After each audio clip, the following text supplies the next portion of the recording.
India's Sherpa at the G20, Amitabh Kant, joining us now. Thanks, Mr. Kant, very much for being with us.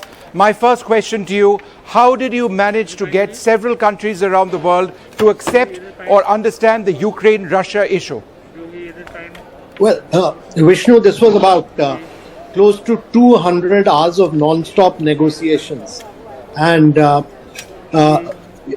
Bali para had broken down. We were struggling with it for 9 months.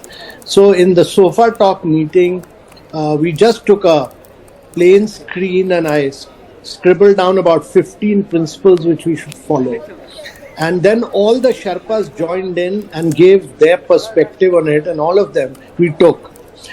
Based on that, we did the first draft, and nobody expected this that we'll arrive at a consensus. Then on the first draft, we had a number of reactions. People were very pessimistic that we could ever arrive at a consensus on the Russia-Ukraine crisis because all multilateral, bilateral forums across the world have failed to arrive at a consensus during the last 1 year.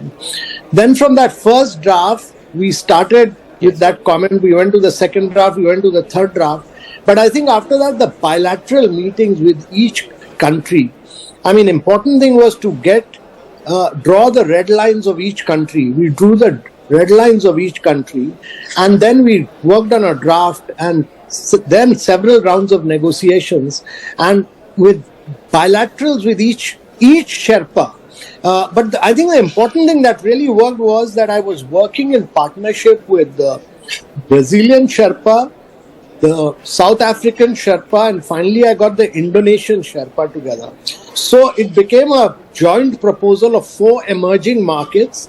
And then I roped in Mexico, I roped in Turkey, I roped in all the other Saudi. So all of them joined hands.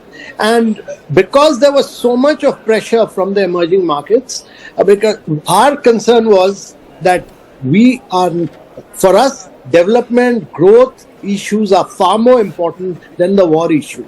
So finally, we then negotiated with G7 countries, we then negotiated with Russia, we then negotiated with China, and only last night, I think we gave them the final draft.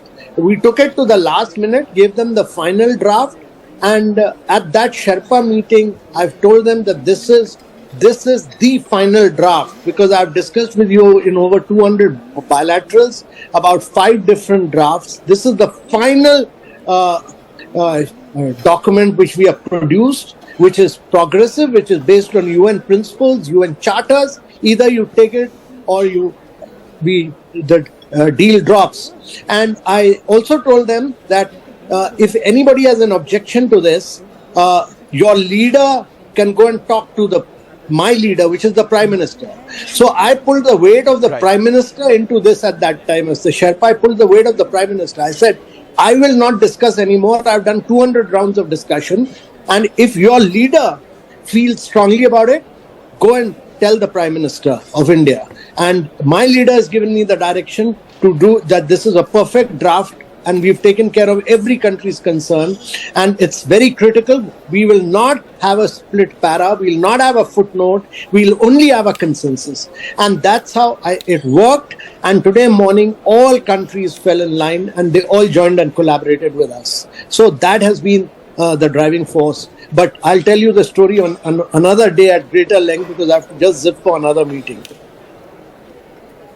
Yeah.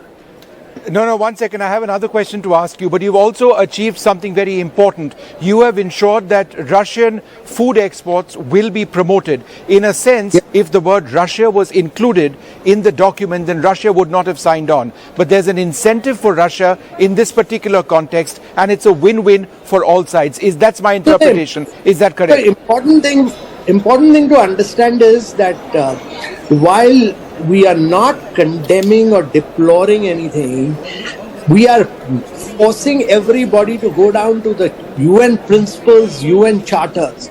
And we are saying that territorial integrity, sovereignty, political independence, and territorial acquisition is non-doable. So we are pinning down everyone.